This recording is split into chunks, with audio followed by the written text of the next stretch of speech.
Okay. So time na para install itong Pony Energy battery. So kumpleto na lahat. So ilalagay muna siya sa garage and then we'll start. Ayan. So nakalagay na dito sa garage and then we'll start putting the battery. Ayan. So for now, i-check muna yung connection dito. Kasi hindi ko pa nakita yung loob eh. So, pero at least even the wirings will be verified and then that's the time na i-add yun. So before natin lalagay yung battery, of course, make sure naka-off yung breaker natin. Okay, off natin. Yan. Okay, tapos ito, kakalasin muna namin just to remove everything, pati itong cover kasi galing to sa NWOW, ganito na. Ayan, then we'll check the wirings. Okay, so after matanggal ng screw,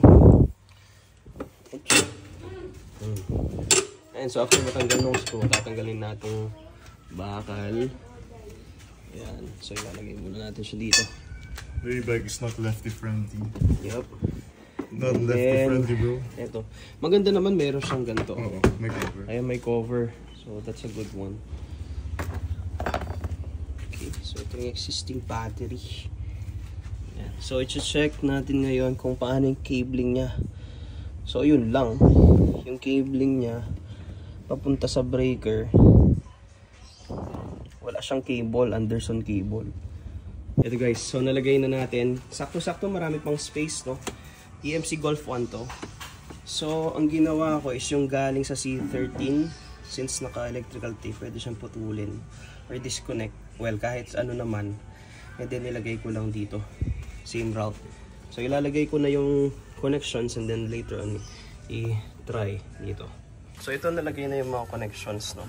So nilagay ko lang din yung protector nila na cover. Ito siya. So ibabalik lang natin. Okay. So yun yung lumang battery. Ayan, so bago lang yan, no?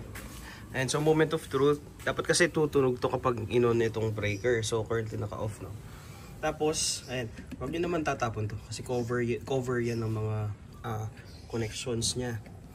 Ayan. Ayan. On na natin.